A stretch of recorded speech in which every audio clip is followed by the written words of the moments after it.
নমস্কার। আমরা মুন্ডক উপনিষদ পড়ছি। কলকাতার কথামৃত সঙ্গে সংঘ, তো তাদেরই অনুরোধে এটি শুরু হয়েছিল। কিন্তু বলতে দুঃখ লাগছে, খারাপ লাগছে যে যাহার, বিশেষ করে যাহার কথায় এই বাংলা উপনিষদ শুরু করেছিলাম, সেই অনুবাদই তিনি আমাদের ছেড়ে চলে গেছেন। তো মনে হচ্ছে অনুবাদী নিশ্চয়ই শুনবেন অন্য কোনো জায়গা থেকে। সে অনুবাদীকে আমরা স্মরণ করছি। তার আত্মা সারা জীবন ঠাকুরের কথাই ভেবেছেন। আমাদের উপনিষদের কথা শুনবার খুব ইচ্ছা তার ছিল, তার জন্যই শুরু করা হয়েছিল। বিখ্যাত যে অভিনেতা ছিলেন অনিল চট্টোপাধ্যায়, তাঁর স্ত্রী ছিলেন অনুভা চ্যাটার্জি। খুব সুন্দর পরিবার, তার সব ছেলে, তার মেয়ে, ছেলের বউ, এরা সকলেই ঠাকুরের ভক্ত।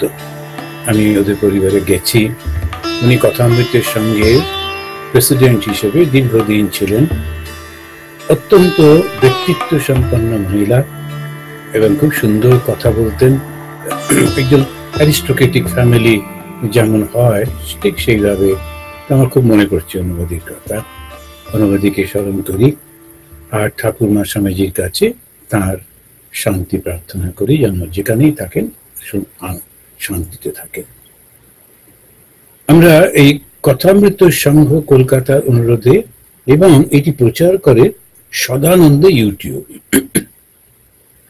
এই সদানন্দ বাবু অত্যন্ত সজ্জন ব্যক্তি। ইনি ব্যবসার জন্য করেন তা ঠিক না, নিজের আনন্দের জন্য করেন এবং এই ঠাকুরমা স্বামীজির ভাব ভালোবাসেন, সেইটা যাতে সবার কাছে প্রচারিত হয় সেই জন্যই করেন। তো উনি যেটার পরে খুব পরিশ্রম করেন, কাজ করেন। আমি দেখেছি যে এটার সঙ্গে আরো সুন্দর করে ছবি টবি দিয়ে, মিউজিক দিয়ে করেন, কিন্তু খুব ব্যবসায়িক দৃষ্টিভঙ্গি দিয়ে করেন না। তার হচ্ছে যেমন একটা মিশনারি এটা থাকে, কিভাবে প্রচার করতে হয়, কি করে প্রচার করলে ভালো হয়, সেই কাজেতে তিনি যোগদান করেছেন। আর তার মাধ্যমে আমরা পৌঁছতে পারছি আপনাদের কাছে। এবং আমি নিজেকে সৌভাগ্যবান মনে করছি এই কারণে যে আপনাদের সঙ্গে একসঙ্গে বসে খুব বিখ্যাত উপনিষদগুলো পাঠ করা হয়ে যাচ্ছে, আলোচনা করা হয়ে যাচ্ছে, এবং আবার নতুন করে সেগুলো মনের মধ্যে অনুরণ কাটছে। তো উপনিষদই আমাদের জ্ঞান। আসুন আমরা শুরু করি যে এই যে মুন্ডক উপনিষদ, যেটি সন্ন্যাসীদের অত্যন্ত প্রিয় উপনিষদ, সেই উপনিষদের যে শান্তি মন্ত্র সেইটি পাঠ করে। ওম ভদ্রম কর্ণেভিঃ শৃণুয়াম দেবাঃ, ভদ্রম পশ্যেমাক্ষভির্যজত্রাঃ, স্থিरै অঙ্গৈঃ তুষ্টুবাগংশস্তনূभिः, वशेमदेवहितं यदायुः। ओम शांति शांति शांति। হে দেবতারা, আমরা যেন পবিত্র শব্দই শুনতে পাই। হে দেবতারা, আমরা যেন পবিত্র বিষয় দর্শন করি, দেখি। আমাদের শরীর মন সুদৃঢ় করে দাও, যাতে আমরা সেবা তপস্যার মাধ্যমে দেবতাদের প্রিয় হতে পারি। তো এই যে মোটামুটি একটু সিম্পল ট্রান্সলেশন যদি করা যায়, এটি হচ্ছে প্রার্থনা।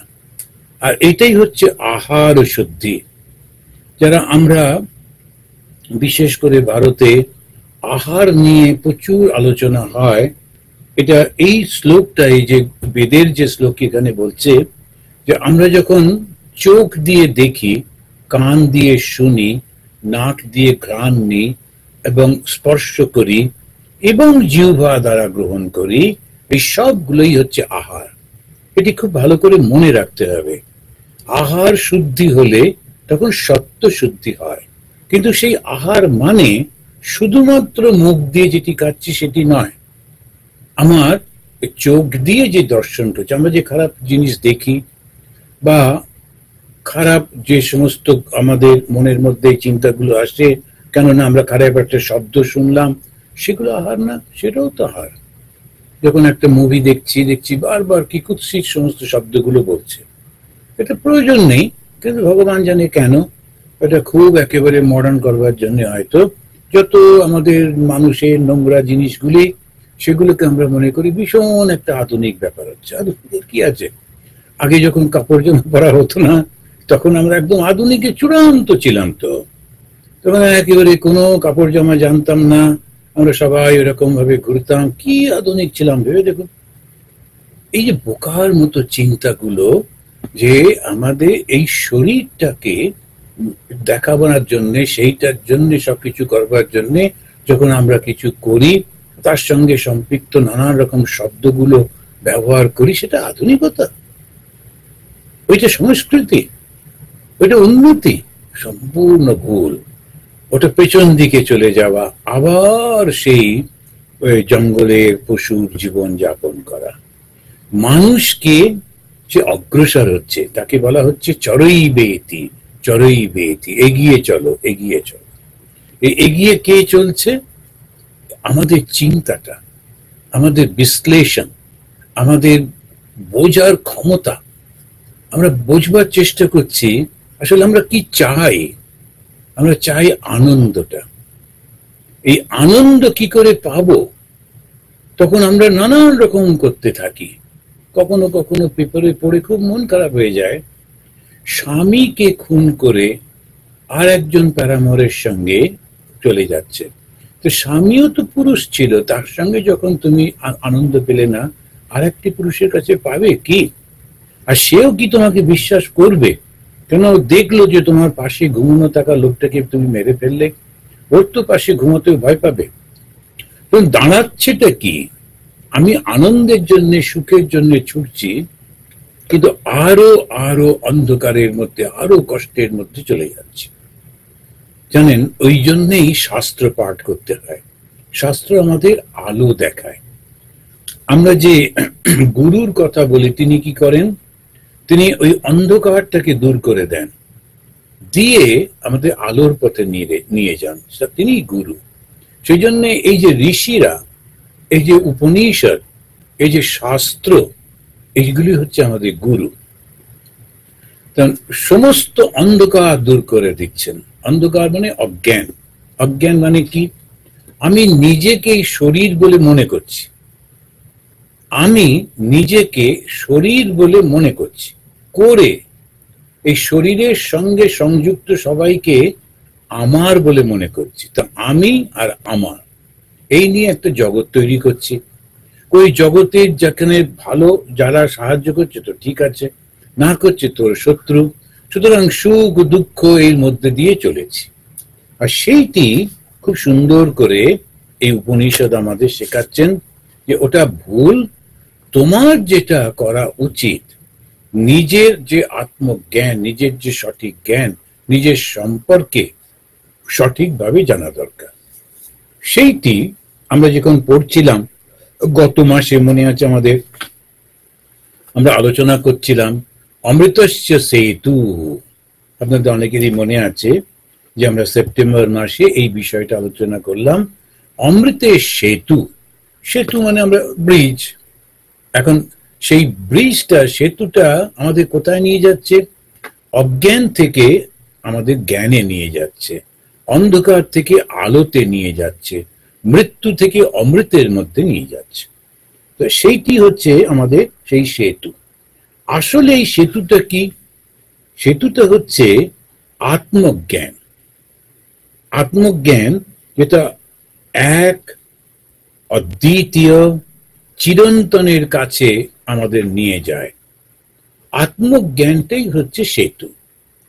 আমরা ভুল করে অনেক মনে করছি, করে ভয় পাচ্ছি, এবং সেই ভয়ের জন্যে আমি ক্রোধিত হচ্ছি, নানান রকম ঘটনা ঘটছে, শান্তিটা আসছে না, এবং কিছুতে আনন্দ পাচ্ছি না। একটু মনে করলাম বা আমার বেশ ভালো হয়েছে এবং একটা কিছু সফল হয়েছে, ওমা, তারপরে ফিরে এসে দেখলাম আমি যাকে পছন্দ করি না সেও সফল হয়েছে। তখন আমার সফলতা, আমার আনন্দটা আর ভাল লাগছে না, ও কেন সফল হবে, শুধু আমি সফল হব। এখন এই যে বিচ্ছিন্ন ভাবেতে আমরা সবসময় কষ্ট পাই।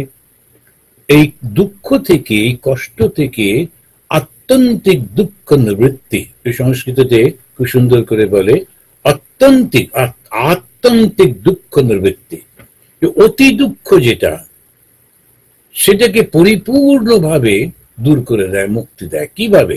জ্ঞানের মাধ্যমে। কি সেই জ্ঞান? একের জ্ঞান। আসলে আমি একাই আছি, আর আমি বলতে এই শরীরটা না, আমি বলতে এই চৈতন্য। এই জ্ঞানটা দেয় বলেই ব্রহ্মজ্ঞান ওটাকেই বলে, আত্মজ্ঞান ওটাকেই বলে।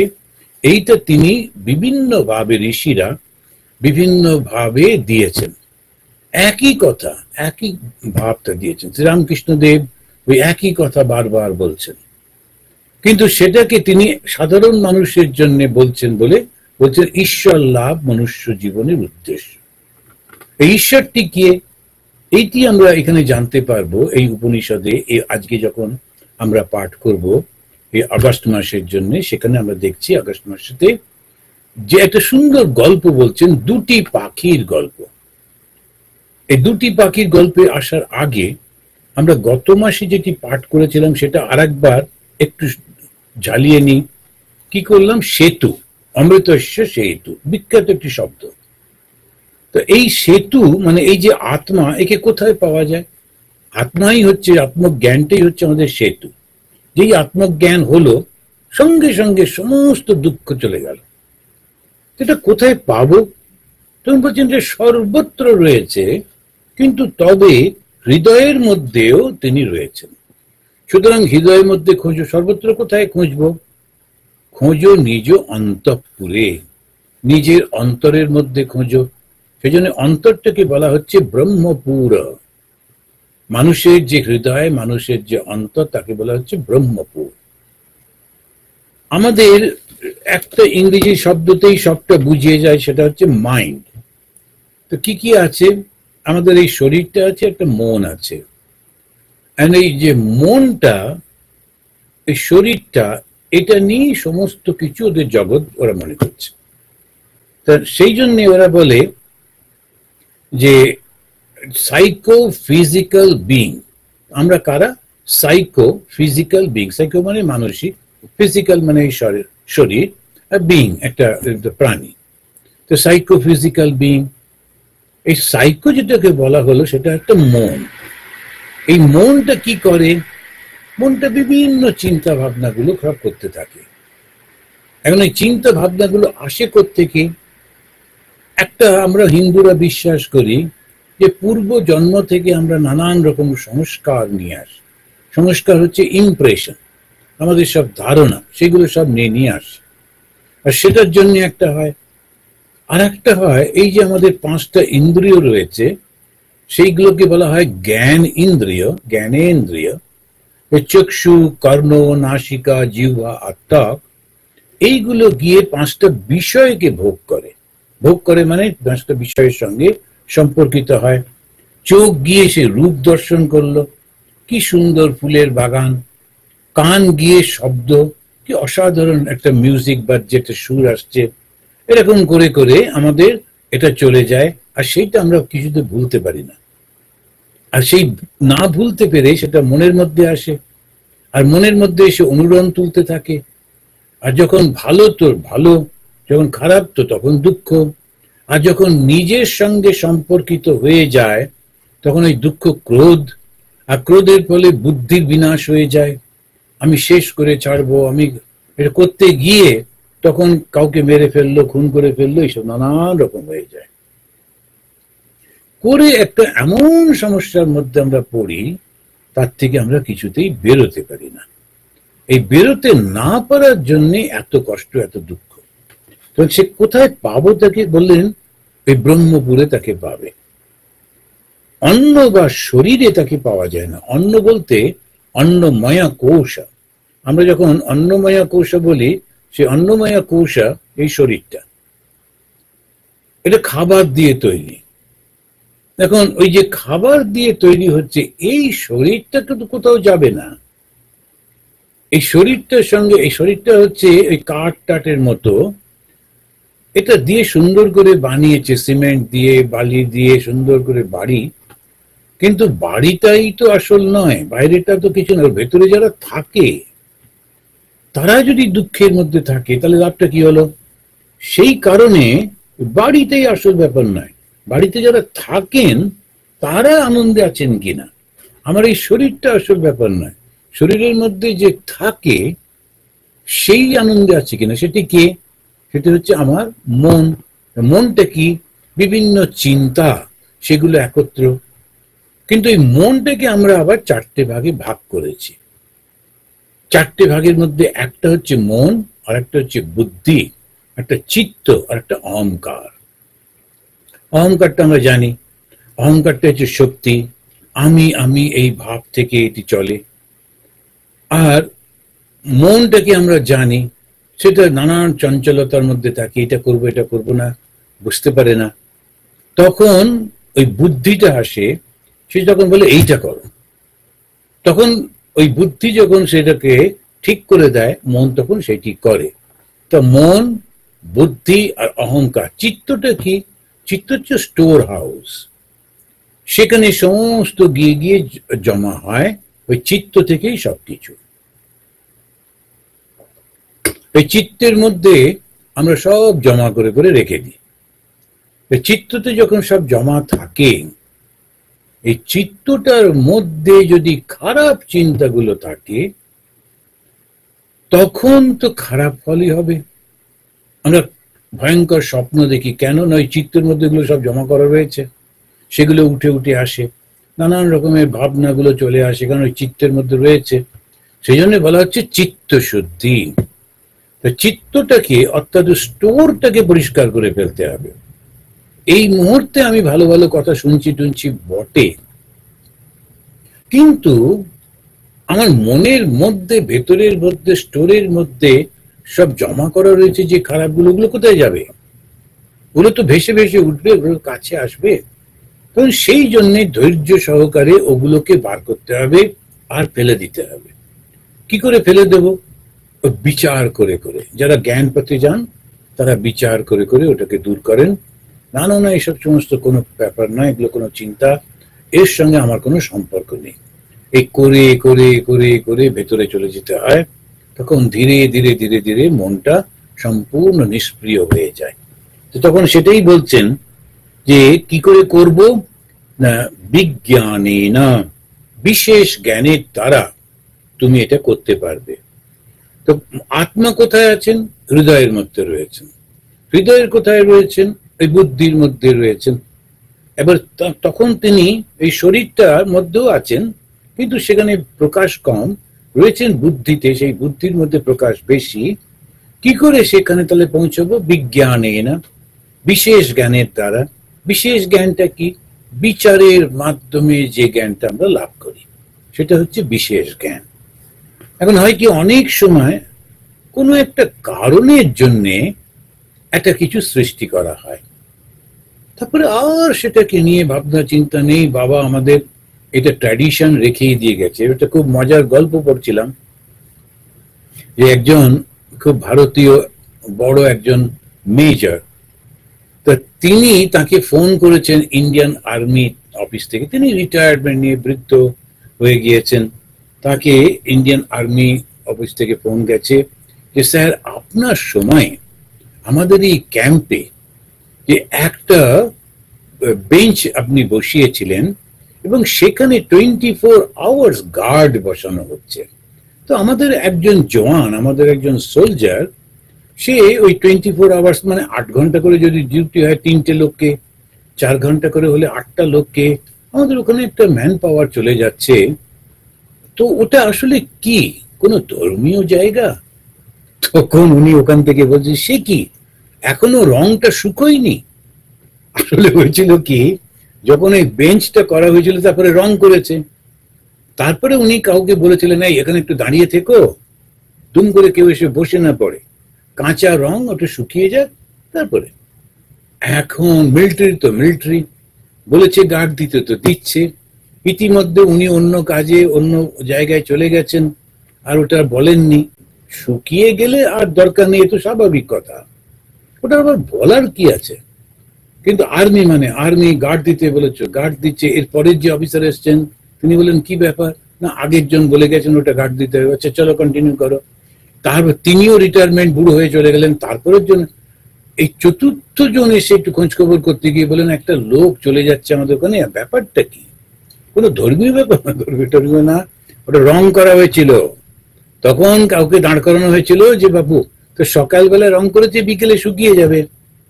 এটা যে এতগুলো বছর ধরে চলবে সেটা বুঝবো কি করে? এই হচ্ছে আমাদের বুদ্ধি। আমরা কোনো বিচার করি না, বিচার না করে ওই যেটা আছে সেটাই চালাতে থাকি।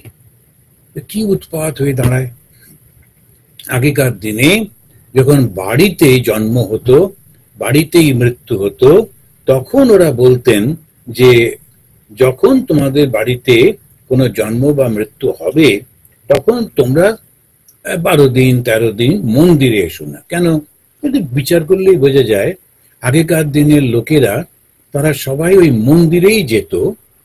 সমস্ত কাজকর্ম হয়ে গেল, সন্ধ্যেবেলায় সবাই স্নান টান করে মন্দিরে যেত, একটু পুজো পাঠ হলো, তারপরে বসে সবাই গল্প টল্প হতো, তারপরে কেউ কেউ একটুখানি হয়তো ধর্ম প্রসঙ্গ করতেন, পণ্ডিতরা এলে আলোচনা হতো, এই নানান রকমের হতো। সেই জন্য দেখবেন মন্দির আর একটা নাট মন্দির। তা নাট মন্দির মানে কি? কালচারাল সেন্টার ওটা। ওই যে মন্দিরটি তার সঙ্গে এই কালচারাল সেন্টার, ওখানে বসে গান টান হচ্ছে, ধর্মকথা আলোচনা হচ্ছে, আবার সব আমাদের গ্রামের নানান বিষয় নিয়ে আলোচনা হয়। অনেক সময় বড় বড় সুন্দর খুব ভালো ফসল ফলেছে, নিয়ে গিয়ে সবাইকে দেখালো। এইগুলো সবাই অ্যাসেম্বল করতো ওখানেতে। ভালো নাচ শিখেছে সে একটু নাচ নিয়েছে, সবাইকে দেখালো। কেউ গান শিখেছে সেটা দেখালো, কেউ একটা কিছু ছবি টবি আঁকতে পারে বা খাতায় কিছু সেলাই টেলাই করতে, সমস্ত কিছু গ্রামের লোকেরা ওই নাট মন্দিরে করতো। ভগবান সাক্ষী রয়েছেন, তার সামনে এসবগুলো হতো। এখন যেহেতু বাড়িতে জন্ম হতো, সেই ব্যাকটেরিয়া মৃত্যু হলেও বাড়িতে ওই লোকাল যে লোকগুলোকে বলা হতো 10-12 দিন এসো না, কেননা তোমরা এলে ওই ব্যাকটেরিয়া নিয়ে মন্দিরে চলে আসবে, তখন সেইটা আবার সবার মধ্যে ছড়িয়ে যাবে। তো কেউ কেউ বললো 11 দিন, কেউ 15 দিন, কেউ ইত্যাদি ইত্যাদি, তোমরা এসো না, একটুখানি দূরে থাকো। এখন তো সব হসপিটালই হয়, তাও সেই কোথায় দূরে হসপিটাল। এখনো কেউ মারা গেলে না, তুমি মন্দিরে ঢুকতে পারবে না, ওই পণ্ডিত বসে আছে দরজায়, ঢুকতে দেবেন। কারণটা দেখতে হবে তো। এখন সে কবে রং করা হয়েছিল বেঞ্চে, তাই বলেছিলাম একটু দাঁড়িয়ে থেকো, কেউ যেন বসে না পড়ে। এইবারে 20 বছর পেরিয়ে গেছে, এখনো রং শুকোয়নি নাকি? তো এখন এই রকম সমস্ত অবস্থা। একটু বুদ্ধি করে বিচার করে যদি দেখা যায় তখনই ওটা পাল্টে যায়। ভগবান শ্রীরামকৃষ্ণদেবের কথাটা যদি মনে পড়ে, যারা আপনারা পড়েন শোনেন, উনি বলছেন যে বাদশাহী আমলে টাকা কোম্পানি আমলে চলবে না। ভগবান শ্রীরামকৃষ্ণদেবের সময় তখন তো ব্রিটিশ কোম্পানি শাসন করছে। একটা উদাহরণ দিয়ে বললেন ওই বাদশাহী আমলের টাকা, তোমাকে একটু চিন্তা ভাবনা করতে হবে। সত্য তো সত্য, ভগবান রয়েছেন, ঈশ্বর রয়েছেন, তাকে পেতে হবে, কিন্তু তাকে পাওয়ার জন্য যে সামাজিক ক্রিয়াকর্মগুলো আছে ওগুলো কিন্তু পাল্টে পাল্টে যায়, ওটা সময়ের সঙ্গে সঙ্গে পাল্টে পাল্টে যায়। কিন্তু তা না করে ওইটিকেই ধরে রেখে না না আমাদের বাড়িতে এইরকমই, আমাদের সমাজে এইরকমই করি, ওইগুলি হচ্ছে অজ্ঞান। সেই জন্য উন্মুক্ত থাকতে হবে এবং সেই ভালো ভালো যে সমস্ত জিনিসগুলো সেগুলোকে শিখতে হবে, বুঝতে হবে কেন আমাদের পূর্বপুরুষ এরকম করেছিলেন, আচ্ছা এই কারণে, এখন তো ওই কারণটা লাগছে না, তাহলে ঠিকই আছে। এইটা যদি বুঝতে পারি সেটাকে বলছে বিজ্ঞানী না, বিশেষ জ্ঞানের দ্বারা। রামকৃষ্ণ মিশনে দেখবেন যেহেতু শ্রীরামকৃষ্ণ বিবেকানন্দের প্রতিষ্ঠিত, সেই জন্য ওরা খুব বিচার টিচার করে যেটা ঠিক ঠিক সেটাতেই চলে। কেননা আমাদের চলতে হবে বিজ্ঞানের সঙ্গে, না? যখন যেটি প্রয়োজন সেটা তো করতে হবে, জানতে হবে।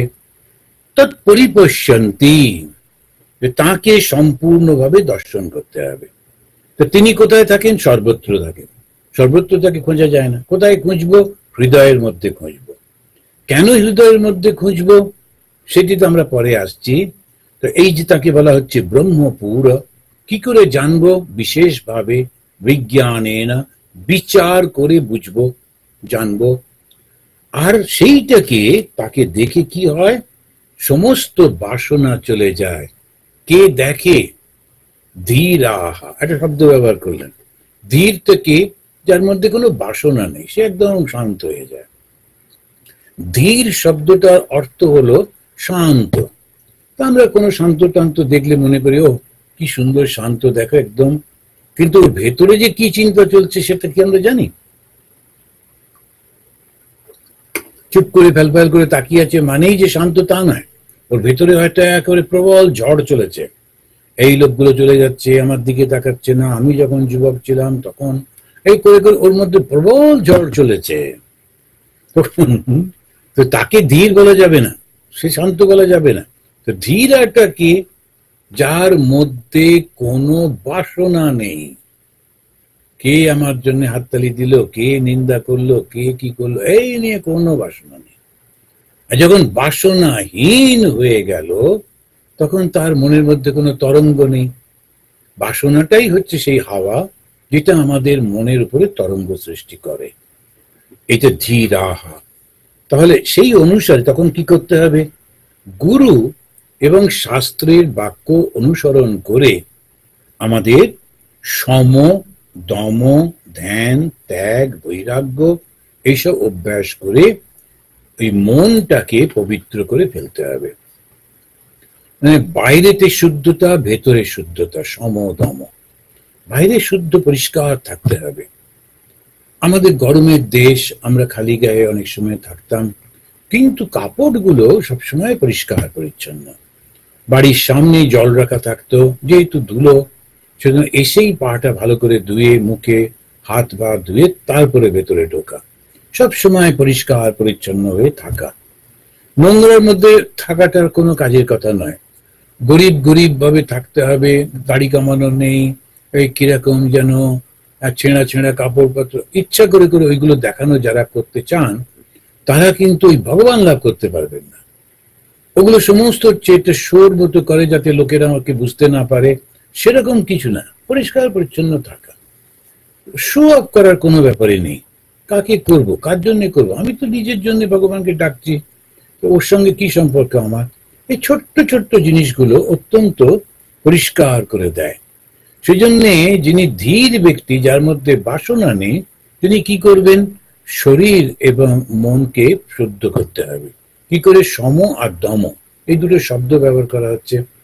তো আমার মনের মধ্যে যে নানান রকমের বাসনাগুলো রয়েছে, সেইটা প্রার্থনার মাধ্যমে দূর করতে হবে। আর শরীরের মধ্যে যে নানান রকমের এই ধুলো কাদা লাগছে, সেটাকে স্নানের মাধ্যমে পরিষ্কার করতে হবে। তো এইটাগুলো আমাকে সংযত করতে হবে। বাইরের ইন্দ্রিয়, ভেতরের ইন্দ্রিয় পরিষ্কার করতে হবে করে মনটাকে একেবারে হালকা করে ফাঁকা করে দিতে হবে। যেই মনটা ফাঁকা হয়ে গেল, বাসনা অন্য কোনো কিছু নেই, অন্য চিন্তা নেই, সে আমরা মনে আছে যে আমরা আলোচনা করেছিলাম, গ্রাম্য কথা না কহিবে। আমাদের চৈতন্য মহাপ্রভু বলতেন, এই যে আজে বাজে কথা বলে সময় নষ্ট করো না, ভগবানের কথা বলো। এইটি করলেন। এই জগতের আনন্দ কাকে পাওয়া যাবে? আনন্দ রূপম অমৃতম। তা এইগুলো আমরা ওই গতবারে আলোচনা করেছিলাম। সেটি আনন্দ রূপম। আসলে ঈশ্বর লাভ মানে কি? ভগবান লাভ মানে কি? ব্রহ্মজ্ঞান মানে কি? আনন্দকে জানা। কেন? আমরা ওই আনন্দেরই তো খোঁজ করি। এমনি এমনি একটা জ্ঞান লাভ করলে তাতে কোনো অসুবিধা নেই। চাঁদের ওপরে কি আছে, তারপরে ওই গ্রহটার মধ্যে কি আছে, এগুলো আমরা ছুটছি, যাচ্ছি, দেখছি, সমস্ত নানান রকম রিসার্চ চলছে, সেটা ঠিক আছে। কিন্তু যারা রিসার্চ করে ফিরে এলেন, আসার পর আনন্দে আছেন তো? সেই কোথায় চাঁদে গেলেন, চাঁদের মাটিতে হাঁটলেন, যে ভাবা যায় না। তো সেখান থেকে ফিরে এলেন, কোটি কোটি বিলিয়ন সমস্ত মানুষের মধ্যে একজনই তিনি গেলেন, গিয়ে চাঁদের মাটিতে হাঁটলেন, হেঁটে ফিরে এসে বললেন নিজের অভিজ্ঞতার কথা। কত সুন্দর। কিন্তু তারপরে উনি আনন্দে আছেন কিনা, যদি না থাকেন তাহলে চাঁদে গিয়ে লাভ কি? আমি চাঁদে গিয়ে হাঁটাহাঁটি করলাম, তারপরে সেই দুঃখ। আমি খুব বড় পড়াশোনা করলাম, তারপরে তো দুঃখ। আমার প্রচুর পয়সা টয়সা হলো, ব্যবসা বাণিজ্য করলাম, তারপরে তো দুঃখ। তার লাভটা কি? আমরা করি কেন ভেবে দেখুন। সব কিছু করি আনন্দের জন্য। আমরা খুব সুন্দর হোটেলে খেতে যাই বন্ধু বন্ধু আত্মীয় স্বজন নিয়ে, যাতে করে আনন্দ পাবো। আমরা বিভিন্ন জায়গায় বেড়াতে যাই, আনন্দ পাবো। আমরা আত্মীয় স্বজন তৈরি করি, এই বাড়ির সঙ্গে ওই বাড়ির বিয়েটি হচ্ছে, আনন্দ পাবো। যা কিছু করি আনন্দের জন্য। সেই জন্য বললেন, যখন তুমি সেই জায়গায় পৌঁছবে যেটা হচ্ছে আনন্দের উৎস, যাকে ওরা বারবার অমৃত শব্দটা দিয়ে বলবার চেষ্টা করছেন, সেই অমৃততে যখন পৌঁছে যাবে, আনন্দ রূপম অমৃতম। অমৃতটা কিরকম? আনন্দের উৎস। এখন একটা অমৃত মানে হচ্ছে একটা লিকুইড মতো মনে হচ্ছে, গল্প টল্প দিয়ে করেন তো, যাতে আমরা সব সময় ওইদিকে মন থাকে। তো সেই জন্য ওই গল্পটাতে সমুদ্র মন্থন হলো, সমুদ্র মন্থনের পরে অমৃত উঠলো, অমৃত উঠলে তারপরে এইটা হলো সেইটা হলো, প্রচন্ড উৎসাহ। এবারে আমাদের যখন সেইখানে আমরা যাই, যে আবার সেই সমুদ্র মন্থনের পরে যেটা হয়েছিল ওইখানে অমৃত পাওয়া গেছে, এখন পূর্ণ কুম্ভ ইত্যাদি যায়, খুবই সুন্দর। নিশ্চয়ই সাধুরা একত্রিত হচ্ছেন যেখানে, সেখানে পবিত্রতা হবে। হাজার হাজার লোক সবকিছু ভুলে ভগবানকে চিন্তা করে যারা যাচ্ছে, সেখানে পবিত্রতা হবে। তারপরে আমরা গঙ্গায় স্নান করছি, পবিত্রতা হবে। কিন্তু অমৃত সম্পর্কে যে ধারণা, সেটা মাথায় রাখতে হবে। সেটি কি? আনন্দ। সেই আনন্দটা যদি বাড়িতে বসেই হয় তো হোক না, ওইটি হচ্ছে আসল। আমি ছোটাছুটি করে গেলাম, তারপরে আমাদের কেউ আত্মীয় স্বজন হারিয়ে গেল, কেউ মারা গেল, তখন কষ্ট হলো, সেটা ভুলতে পারছি না। তখন আমরা দোষারোপ করলেন, আর কোনোদিন যাব না, ভগবানের নাম করে বেরিয়ে আমি আমার প্রিয়জনকে হারিয়েছি, আর পুজো করব না। আর এটা কাজের কথা নয়। আমাদের বিচারটা করে দেখতে হবে, আমি ওখানে যাচ্ছিলাম কেন? আনন্দের জন্য। কিন্তু নানান কারণের জন্য একটা অ্যাক্সিডেন্ট ঘটছে, কিন্তু আসল উদ্দেশ্যটা হচ্ছে আনন্দ পাওয়া। তো সেইটি মাথায় যদি থাকে, আর সেই আনন্দটা আমি কখন পাবো? এই শুধু জাগতিক জিনিস দিয়ে আনন্দ পেতে গেলে দুঃখ থাকবেই, আনন্দের সঙ্গে শোক থাকবেই, দুঃখ থাকবেই। কিন্তু যখনই আমি নিজের অন্তরের মধ্যে সেই আনন্দকে খুঁজে পাবো ব্রহ্মপুরে, তখন আর কোনো সংশয় থাকবে না। সেজন্য আমাদের সবসময় মনে হয়, আচ্ছা এই জগতে সবাই এক, এটা কি করে সম্ভব? এটা কি করে হতে পারে? এত বিভিন্নতা। এই যে বদমাইশটা খুন করেছে, ওই যে ও চুরি করেছে, এই যে ও মিথ্যে কথা বলছে, এটা সব এক। তখন কিছুতেই ডাউট যায় না। বেশিরভাগ লোক তারা বলেন, ঈশ্বর কিরকম, তিনি কেন এরকম সৃষ্টি করেছেন। এমনকি নরেন্দ্রনাথ পর্যন্ত একবার বলেছিলেন, ঈশ্বরের এই সৃষ্টি কি, মানুষের এত কষ্ট। এখন এই বিভিন্ন রকম ভাবে আমরা মনে করি বটে, বিভিন্নতা দেখি বলে মনে করি বটে। যেমন অর্জুনের মতো মানুষ কেঁদে ভাসিয়ে দিলেন, বললেন আমি এদেরকে কি করে খুন করব, মেরে ফেলবো। একটুখানি একটা রাজত্বের জন্য এত বড় পাপ করা কি উচিত হবে? কেননা ওরা সব আমার নিজের লোক। তখন কৃষ্ণ বলছেন, আরে এগুলো সব হয়ে গেছে। অন্যায় আর ন্যায়, এই দুটো জিনিসকে নিয়ে আমি তোমাকে দাঁড় করিয়েছি, আর তোমাকে আমি নিয়েছি ন্যায়ের পক্ষ হয়ে নেতৃত্ব দেবে। ময়ই বইতে নিহতা পূর্বমেব, এগুলো সব ঘটনা ঘটে গেছে। নিমিত্ত মাত্র ভব সভ্য সাচীন। এই যে আমরা মনে করি আমরা বড় বড় কাজ করছি, সত্যি কি আমরা করি? পুরো সব আগে থেকে করা হয়ে গেছে।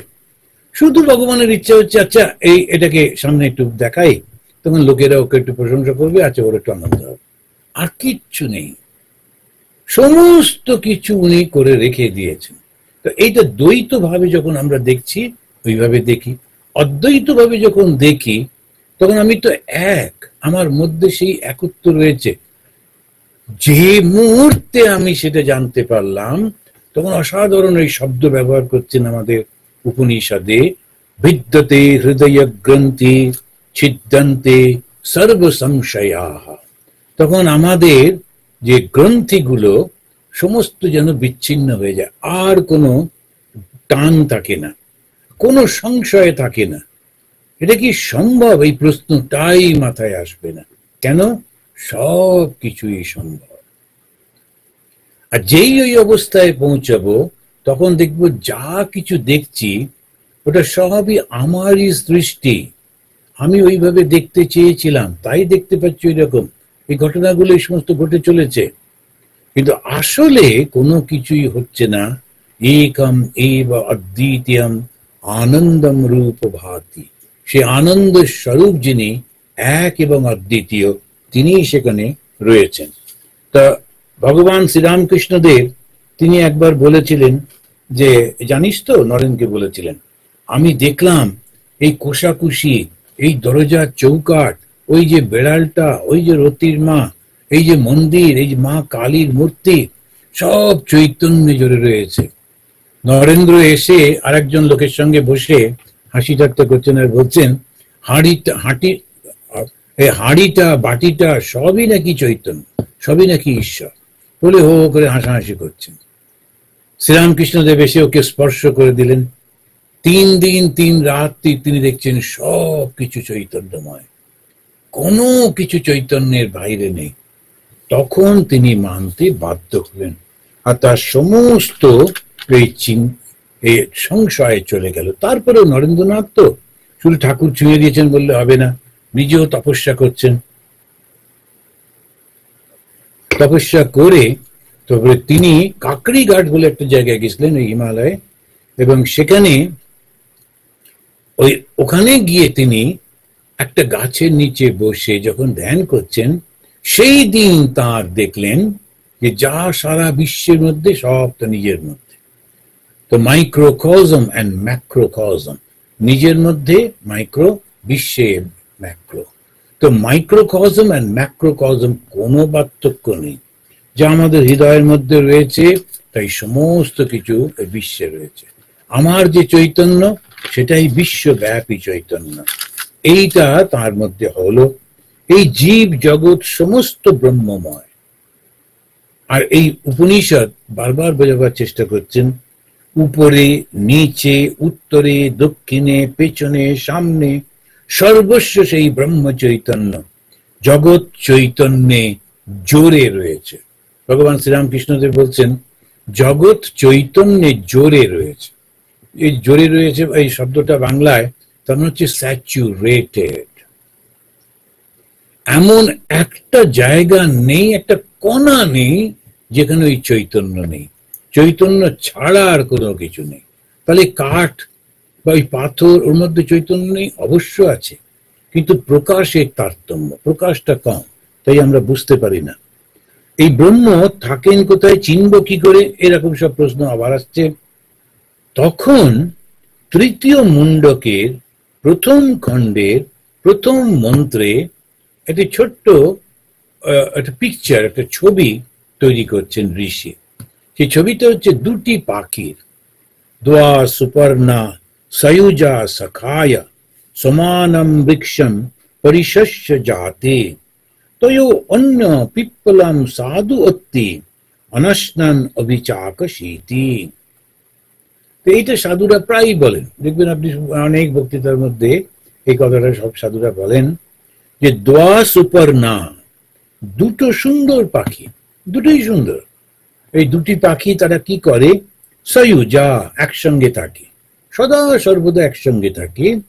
সখায়া, কেন, তারা বন্ধু, দুজনে খুব বন্ধু, সদা সর্বদা একসঙ্গে থাকে। কোথায় থাকে? একই গাছে। সমানম বৃক্ষম, বৃক্ষ মানে গাছ, সমানম একই গাছে থাকে। একজন এই গাছে আর একজন ওই গাছে তা না, একই গাছে থাকে, একসঙ্গে থাকে, একই রকম দেখতে দুটো পাখি।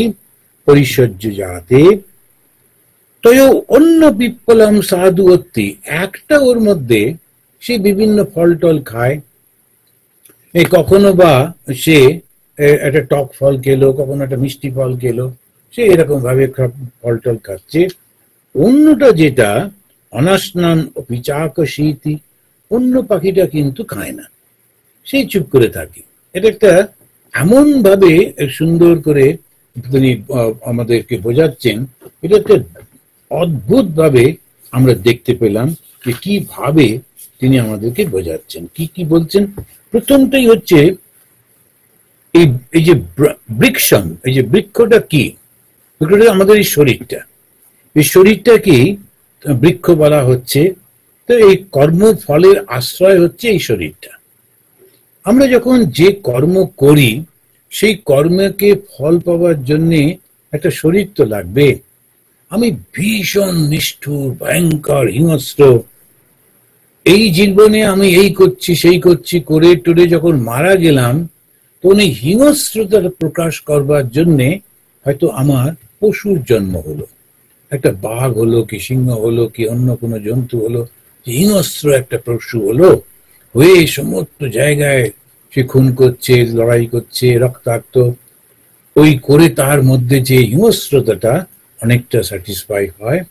পরে যখন তার মনে হয় এটা হয়ে গেল, তখন আবার সে সুযোগ পায় মানুষের শরীরে আসার। এটা বলে পশুদের, পাখিদের নতুন করে আর কর্মফল হয় না। পূর্ব জন্মে যে পাপগুলো করেছিল, অন্যায়গুলো করেছিল, তার ফলে ওই রকম বিভিন্ন জন্ম হয়, এমনকি কীট পতঙ্গ পর্যন্ত হয়। তারপরে ধীরে ধীরে ধীরে ধীরে ক্ষয় হতে হতে মানুষের জন্ম পায়। মানুষের জন্ম প্রত্যেকটি পাপ জীব পাবে। আর যেই মানুষের জন্ম পেল, প্রথম দিকে সাধারণ মানুষ বুঝতে পারে না, শুধু খাওয়া, থাকা আর মরে যাওয়া এটার মধ্যেই থাকে। তারপরে ধীরে ধীরে তার মধ্যে জ্ঞান আসে, তখন সে একটুখানি আর একটু ভালো হয়। তারপরে তার মধ্যে ভগবান সম্পর্কে জানবার ইচ্ছা হয়, তখন সে আকাশের দিকে তাকায়, আচ্ছা ওখানে কে থাকে, কি সুন্দর, এই যে যখন সূর্যটা ওঠে এত সুন্দর, কে বানিয়েছে এটা, সূর্য যখন ডুবে যাচ্ছে সমস্ত জগৎ শান্ত হয়ে যাচ্ছে, কে এরকম সৃষ্টি করেছেন, এই যখন প্রশ্ন উঠতে শুরু করলো, কো অয়ম কুত আয়াত কাবা গতির মে, আমি কে, কোথা থেকে এসেছি, কোথায় যাব, এই ধীরে ধীরে এই প্রশ্নগুলো যখন সে খুঁজছে, তখন সে আস্তে আস্তে সত্যিকারের সাধক হচ্ছে। ওই জীবনটা, এই সাধকের জীবনটাকে সম্পর্কে আমাদের আচার্য শঙ্কর তিনি বলছেন, ঈশ্বরের কৃপা ভিন্ন এটা পাওয়া যায় না, যে মনুষ্যত্ব মুমুক্ষুত্ব মহাপুরুষ সমশ্রয়। একটা হচ্ছে মনুষ্যত্ব হলো, মানুষের জন্ম হলো, তারপরে তো এই চিন্তা হলো, আচ্ছা আমার এই চারপাশের লোকগুলো চলে যাচ্ছে, কেউ তো থাকে না, আমি এদেরকে জড়িয়ে ধরবার চেষ্টা করছি, আঁকড়ে ধরার চেষ্টা করছি, কিন্তু হাতের ফাঁক দিয়ে যেমন জল চলে যায় তেমনি ভাবে সব চলে যাচ্ছে, তাহলে আমার কি থাকবে। আর জন্মের আগে তো এগুলোকে চিনতাম না, কাউকে জানতাম না, জন্মে মৃত্যুর পরও আমি জানবো না কোথায় কি হচ্ছে। তাহলে এই জন্মের মধ্যে আমি এত জড়িয়ে পড়লাম কেন, কেন আমি এত মারামারি করছি, এত ঝগড়া করছি, কিসের জন্যে, কাদের জন্যে, কি ফল হবে আমার। এই করতে করতে যখন বিচারটা আসে, তখন বলছেন শঙ্করাচার্য বলছেন, যেই ভগবানের দিকে আসে তখন সেটা ঈশ্বরের কৃপাতে আসে। তা না হলে হয়তো আত্মহত্যা করে ফেললো, তা না হলে খুন খারাপি করে আরো নিচের দিকে চলে গেল, এইটাই ভগবানের দিকে টার্ন নিয়ে নিল।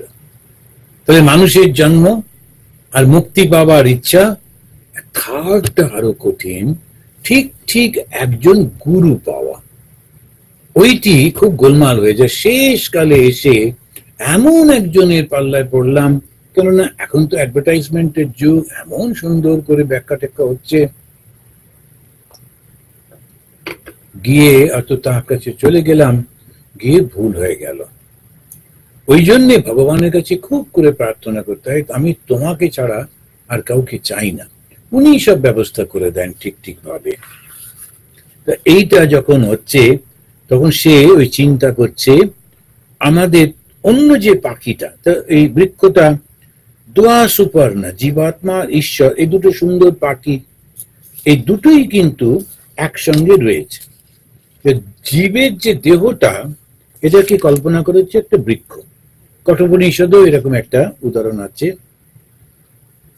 বৃক্ষ যেটা হয় বা গাছ, সে তো বেশি দিন বাঁচে না, তেমনি এটাও বেশি দিন বাঁচে না, শরীরটাও বেশি দিন বাঁচে না। সেই জন্য এটাকে অবিনাশ ঘটে। আচ্ছা, গাছেতে সাধারণত পাখিরাই থাকে, সেই জন্য এরকম পাখির উদাহরণ দেওয়া হলো। আর এই পাখিটা কারা?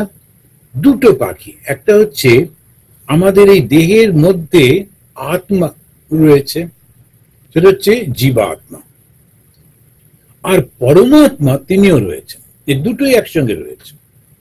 এখন জীবাত্মা আর পরমাত্মা এই দুটোই একসঙ্গে রয়েছে, একই রকম দেখতে, একই গাছে। এটা কিরকম ভাবে সম্ভব?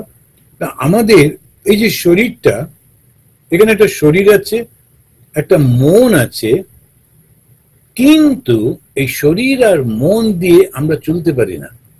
আমাদের আর একটা কিছু দরকার, যেটা আমাদের বাঁচিয়ে রাখে, যেটা আমাদেরকে এত ভারী শরীরটাকে নিয়ে অনায়াসে আমরা চলাফেরা করতে পারি।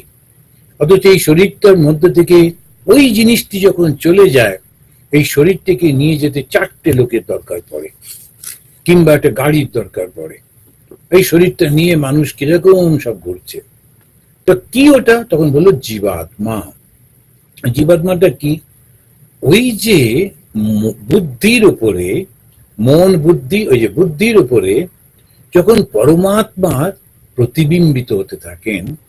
আমি মাঝে মাঝে উদাহরণ দিই যে একটা সূর্যের আলো বিভিন্ন জায়গায় পড়ছে, দেওয়ালের উপরেও পড়েছে, কাঁচের জানলাতেও পড়েছে, কিন্তু দেওয়ালের উপরে রিফ্লেকশনটা বুঝতে পারা যায় না।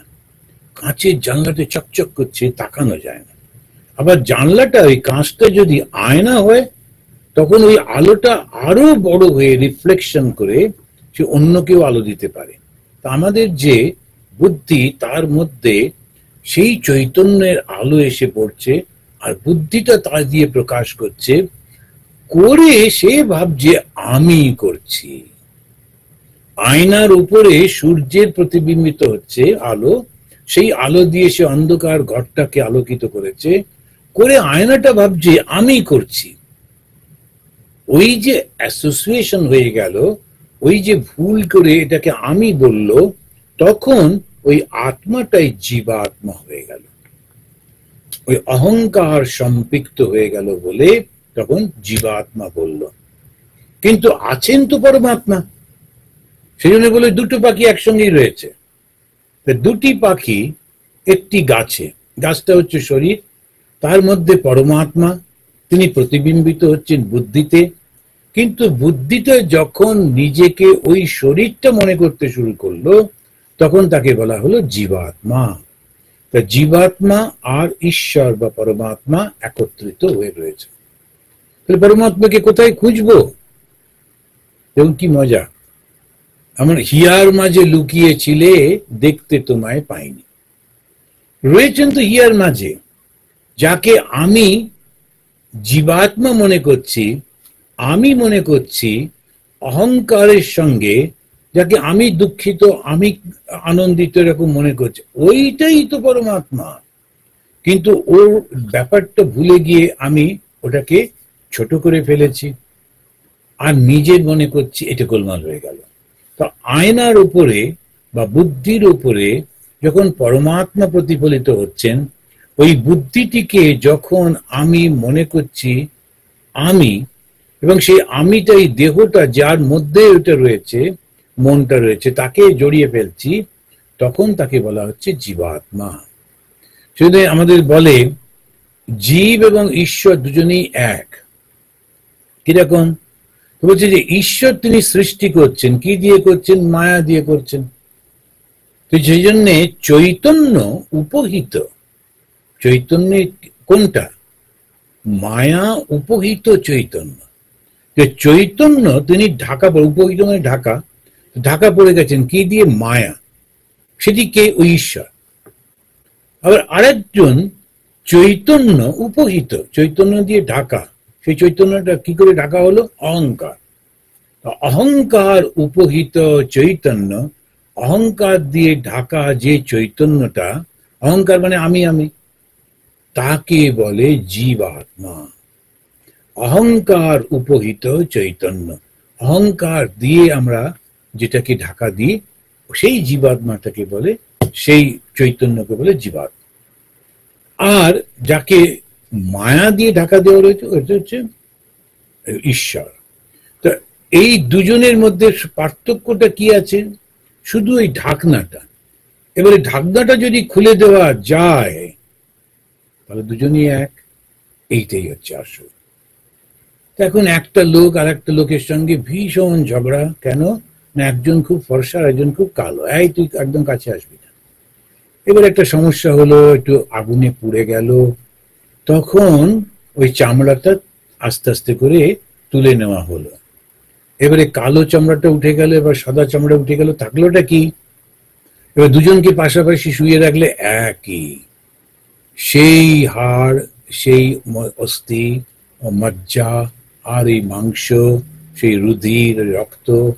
ওই চামড়াটা যখন ছিল সেটা একটা কালো একটা সাদা, তখন মনে করছিল এটা দুটো আলাদা। যেই চামড়াটা সরিয়ে নেওয়া হলো, দুটোই কিন্তু একই রকম দেখতে। এবারে এটা হলো গ্রোস, এটা হলো বাইরে স্থূল। এবারে মনটার মধ্যে যখন আমি দেখি, তা মনটার মধ্যেও যেহেতু আমার ক্ষুদ্র ক্ষুদ্র বাসনা রয়েছে, সেই কারণে অহংকারটা আমার এই দেহর সঙ্গে মিলে গেছে, গিয়ে গোলমাল হয়ে যাচ্ছে। কিন্তু যখন সেই বাসনাটা না থাকে, তখন আমি তো সেই ঈশ্বর। সেই জন্য অদ্বৈত বেদান্ত বলছে তুমি সেই ঈশ্বর, তত্ত্বম অসি। এইদিকে আমরা বুঝতে পারি না বলে তখন বলো আচ্ছা ঠিক আছে ঠিক আছে, তুমি ঈশ্বরের সেবা করো, ঈশ্বরকে পাওয়ার চেষ্টা করো, ঈশ্বরকে পেলে কি হবে? আনন্দ হবে। আচ্ছা বেশ, ওইটা করো। এবং ধীরে ধীরে যাচ্ছি, এবারে যখন ঈশ্বরের কাছেই গেলাম, গিয়ে দেখলাম তিনি আর আমি তো কোনো পার্থক্য নেই। যে মুহূর্তে জ্ঞান হলো তাকে বলে আত্মজ্ঞান, মানে আত্মাকে জানতে পারলাম। তো ওখানে তিনি বলতে গিয়ে বলছেন, জীব যখন নিজেকে ঈশ্বর থেকে আলাদা ভাবে, তখন সেভাবে আমি কর্তা, কর্তা মানে আমি করছি। এই অভিমানের জন্যে সংসারের বিভিন্ন কাজে সে লিপ্ত হয়, আর তখন আসক্তিজনিত কর্মের ফলস্বরূপ সুখ দুঃখ ভোগ করে। একটা কাজ হচ্ছে, সেই কাজটা ক্রেডিট নেবার চেষ্টা হচ্ছে, কিন্তু যদি ফেল হয় তখন তখন যে ক্রেডিট সবাই মিলে প্রশংসা করছিল এবার নিন্দা করবে। তো যদি প্রশংসা নিতে হয় তাহলে নিন্দাটাও নিতে হবে। এখন ওইটি মনে রাখতে হবে, মাথায় রাখতে হবে যে না, আমি কেন সমস্ত মধ্যে ঢুকবো? আমাকে যে দায়িত্বটা দেওয়া হয়েছে সেইটা আমার বুদ্ধি অনুযায়ী, আমার শক্তি অনুযায়ী আমি সুন্দর করে করবার চেষ্টা করব, সব থেকে একেবারে যাতে সবাই আনন্দ হয়, খুশি হয়, ওই পর্যন্ত। তাহলেই হয়ে গেল। এই পর্যন্ত যদি কেউ করে তাহলে যথেষ্ট। দেখবেন কেউ কেউ, যেমন আমাদের যখন রাষ্ট্রের দিকে তাকাই, কোনো কোনো রাজা, কোনো কোনো শাসক ছিল মাত্র অল্প দিনের জন্যে, কিন্তু কেউ তাকে ভোলে না। কেন? ওই অল্প দিনেই সে সবার জন্যে মঙ্গল করার চেষ্টা করেছে। ইতিহাস তাকে ভোলে না, সাহিত্য তাকে রাজা বানিয়ে রাখে, তাকে চিহ্নে কম, তাকে নিয়ে নাটক হয়, গান হয়। আবার কেউ কেউ দীর্ঘদিন শাসন করছে, এই শাসন করবার জন্য নানান বদমাইশি করছে, একে মেরে ফেলছে, ওকে তাড়িয়ে দিচ্ছে, করে করে করে করে সে হয়তো 30 বছর শাসন করলো। যখন সে চলে গেল সবাই হাঁপ ছেড়ে বাসলো, তখন একটা টাইরান্ট কিং বলে তখন তাকে সবাই, এবং সে মরে যাবার পর তার প্রেতাত্মা যখন এসে দেখে, ওরে বাবা, সবাই কি বিরক্ত, কি বিরক্ত। তাদের লাভটা কি হলো? ওই প্রেতাত্মা অবস্থাতেই সে কষ্ট পাচ্ছে, ও ফিল করতে পারছে ওকে কেউ ভালোবাসে না, অথচ কোন রকমে আমাকে থাকতে হবে বলে এই দুষ্টুমি করে নানান রকম করে থেকে গেল, কিন্তু তার লাভের লাভ কি হলো? এই জন্যে স্বামীজি বলছেন যে অন্যায় করে, খারাপ ভাবে কোনো ভালো কাজ তুমি করতে পারবে না। ভালো কাজ চিন্তা করতে হবে কি, এই দুনিয়াটা, এই পৃথিবীটা তো দুদিনের, যেটা আমি দেখছি এটাও কোনো কিছু থাকবে না। সম্রাট আকবর এসেছিলেন, বিশাল একটা করেছিলেন, সে আকবরটাই চলে গেল। কত রকমের রাজারা এলো আর গেল, এলো আর গেল। আমি এখন একটু রাজা হয়েছি বাপু, এখন আমি ওইটা করব, ওই ভুলটা করব না। বরং যে কদিন যেটুকু সুযোগ পেয়েছি আমার হাতে, আমার কথাতে যখন হচ্ছে, যাতে মানুষের দুঃখটা দূর হয়, তাই প্রাণপণে চেষ্টা করব। ভালো ভালো মানুষের থেকে বুদ্ধি নেবো, ভালোভাবে করব। তারপরে একদিন ওই ভগবানকে বলতে হবে যে ঠাকুর, আমি তো প্রাণপণে চেষ্টা করছি, তুমি যে বিভিন্ন ভাবে ব্যক্ত হয়ে রয়েছো, কখনো এই গরিব হয়ে, কখনো নারী হয়ে, কখনো পুরুষ হয়ে, শিশু হয়ে, এই সমস্ত, আমার যেন তোমাকে কষ্ট না হয়, আমার মধ্যে দিয়ে সেই শক্তিটা দাও। ভগবান তাকে সেই শক্তি দেন, তার মাধ্যমে তিনি নিজেই সেবা নেন। এই যে আমরা গরিবদেরকে সাহায্য করছি, আমরা মনে করছি কিরকম খাইয়ে দিলাম, কিরকম, কখনো না। আপনি দেখবেন অনেক বড় লোক আছে, তারা এমনি সেই নানান রকম উৎসবে, নানান রকম সবকিছুতে এত কোটি টাকা খরচা করে, কিছুতেই গরিব গুরুকে একটু খাওয়াতে বা কোনো ভালো কাজে ব্যয় করতে পারে না। কেন না? ভগবান ওর টাকা নেন না। কেন না? ওই টাকাতে ভগবানের সেবা হলে ওর যে সমস্ত খারাপ কাজগুলো, সেগুলো তো অনেক চলে যাবে। ভগবান চান আরো জমুক। পরবর্তী জীবনে তার জন্য যে কি কষ্ট রয়েছে সেটা সে বুঝতে পারছে না, সেজন্য এই খুব মহা আনন্দে থাকে। এই কর্মটাকে ঠিক করে রাখতে হবে। আমাকে যখন ভগবান এই শক্তিটা দিয়েছেন, আমার নিজস্ব কিচ্ছু নেই, এই শরীরটার মধ্যে যাকে আমি আমি বলছি, সেটা সেই চৈতন্যটাই তো ভগবানের। সুতরাং এই শরীরটা যার মধ্যে সেই চৈতন্যটি রয়েছে, সেটিকে আমি বুঝে এরপরে আমি এটাকে ভালো কাজে ব্যয় করব। মনে পড়ছে আমরা যখন এই উপনিষদ পাঠ শুরু করছি, এর যে শান্তি মন্ত্র, সেখানে বলছে আমি যেন ভালো কথা শুনতে পাই, ভালো জিনিস দেখতে পাই, আমার সমস্ত ইন্দ্রিয়গুলো যেন সুস্থ সবল থাকে, যাতে করে আমি তোমার সেবা করতে পারবো। আমি বলছে, কিন্তু সে আমিটা কোথায়? আমার অন্তরের মধ্যে যে চৈতন্য হয়ে তুমি রয়েছ, সেটি সম্পর্কে আমার সম্যক ধারণা হয়েছে, কিন্তু এই শরীরটা থেকে আমি বেরোতে পারছি না, এটাকে সম্পূর্ণভাবে আমি ভুলে যেতে পারছি না। তাই এই শরীরটাকেই তুমি রথের মতো, মেশিনের মতো ব্যবহার করো, যাতে আমি তোমার সেবা করতে পারি। তুমি ছাড়া তো কিছু নেই, উত্তরে দক্ষিণে, উপরে নিচে, সামনে পেছনে, সর্বত্র সেই চৈতন্য। তাহলে আমি কি বাদ গেলাম নাকি? আমিও তো চৈতন্য। তো তবু বুঝতে পারছি না কেন? ওটাই তো অজ্ঞান। এই অজ্ঞান থেকে বেরোবো কি করে? ভগবানকে বলতে হবে আমার মাধ্যমে যেন আমি তোমাকে সেবা করতে পারি। আর সেই যেই করতে গেলাম, তখন আমিটা চলে গেল, অহংকার দূর হয়ে গেল, আর সঙ্গে সঙ্গে আমি সেই ঈশ্বরকে দেখতে পারবো। সমানে বৃক্ষে পুরুষ নিমগ্ন, এখানে খুব সুন্দর করে করে এই দ্বিতীয় শ্লোকে বলছেন, সমানে বৃক্ষে পুরুষ নিমগ্ন অনিশয়া শোচতি মুহ্যমানঃ जुष्टम यदा पश्यति अन्नम ईशमस्य মহিমানমেতি ভীত শোকো। ভীত শোক, তার সমস্ত দুঃখ দূর হয়ে যায়। ভীত মানে চলে গেল, কি চলে গেল? শোক। শোক মানে দুঃখ। আমাদের যেন সে শোক শোক শোক, এই মারা যাচ্ছে, এই হচ্ছে, সেই হচ্ছে, শোকের শেষ নেই। তো এই যে ভীত শোক, ভীত শোক সে কখন হয়ে যায়? যখন আমি, সে বলছেন যে যখন এই যে পুরুষ, জীব ও ঈশ্বর বৃক্ষের একই বৃক্ষে রয়েছে, তথাপি জীব সে মোহবশত, মোহ শব্দটা মানে কি?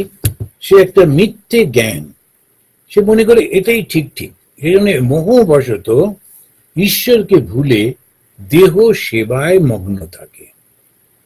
আর সেই আমি এইরূপ মনে করে আসক্ত হয়ে পড়ে এবং দেহেরই সুখ দুঃখের জন্য সে সুখী বা দুঃখী হয়। আর কোনো উপায় নেই। কিভাবে যে মনটাকে উনি করে, কিন্তু করেন কেন?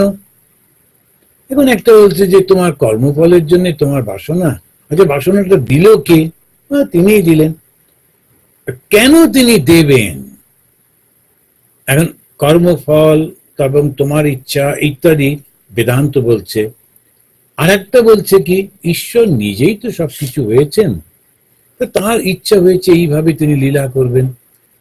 আমরা সেটির মধ্যে না গিয়ে আমরা ভাববো যে আমি আসলে চৈতন্য, আর এই চৈতন্যটা আমি বেশ অনুভব করতে পারছি আমার শরীরের মধ্যে। আমি দেখছি আমার আত্মীয় স্বজন, আমার বন্ধু বান্ধব, তারা এই শরীরটাই যখন ছিল সবকিছু কি ভালো ছিল, আর যখন শরীরটা থেকে গেল কিন্তু ওই চৈতন্যটা চলে গেল, তাহলে শরীরটা কি সুন্দর কি খারাপ, সুস্থ কি অসুস্থ, এটা নিয়ে আর কি লাভ? চৈতন্যটাই তাহলে আসল। এবার এই চৈতন্য যদি থাকলো, এই চৈতন্যের মধ্যে তো সুখ দুঃখ থাকার কথা নয়। সুখ দুঃখ থাকে কেন? কারণ আমি চৈতন্যটাকে ভুল করে আমি মনে করছি, করে এই শরীরের সঙ্গে ওটাকে মিলিয়ে ফেলছি। মিলিয়ে ফেলে আমার এই কর্মগুলোর সঙ্গে আমি দুঃখ পাচ্ছি বলে আমি মনে করছি, আমি সুখ পাচ্ছি বলে আমি মনে করছি। আর এই শরীরের সঙ্গে সম্পর্কিত ছোট যা কিছু আছে, এই আমার সমাজ, এই আমার পরিবার, এই আমার ভাষা, এই আমার ধর্ম, এই আমার দেশ, এই সমস্ত ছোট্ট ছোট্ট ছোট্ট একসঙ্গে করে নিয়ে তখন আমি মনে করছি আমি আলাদা ও আলাদা। আর যেই ছোট্ট হয়ে যায় তখনই তো সংঘাত, আর যখন সংঘাত হয় তখন তো দুঃখ আসবেই। এইটিকে যাতে আমি বুঝতে পারি, সেই জন্য ভগবানের কাছে প্রার্থনা করতে হবে যে তুমি যে আমার অন্তরের মধ্যে রয়েছ এটা যেন আমি বুঝতে পারি। আর এই জ্ঞান বা বিচার, এই যে বেদান্ত পড়ছি, উপনিষদ পড়ছি, এটা মনে বুঝতে হবে আমি চৈতন্য স্বরূপ। দেহটা পাল্টে পাল্টে যাচ্ছে, চৈতন্য কিন্তু বরাবর রয়েছে। এর থেকে আমি বেরোবো কি করে? শুদ্ধ একটু জ্ঞান, আর যে জ্ঞানটা আমাকে জানিয়ে দেবে আমি আসলে সেই পরমাত্মা, ভুল করে নিজেকে বিচ্ছিন্ন করে জীবাত্মা মনে করছি। আর তার ফলটা কি হবে? আনন্দ রূপম অমৃতম, আমি চিরন্তন হয়ে যাব, আর কোনো দিন আমি থাকবো না, এরকম হবে না, চিরন্তন থাকবো। কিসের মধ্যে থাকবো? আনন্দের মধ্যে থাকবো, দুঃখের লেশও থাকবে না। এর পরের মাসে আমরা এই তৃতীয় এটা পাঠ করব। এখন যখন আমরা এই শুরু করেছি প্রথম আর দ্বিতীয়টা, তৃতীয় মুন্ডক আর তার প্রথম খণ্ডটা পাঠ করব। আসুন আমরা তিনবার শান্তি বলে এটা শেষ করি। ওম শান্তি শান্তি শান্তি। হরি ওম তৎসৎ।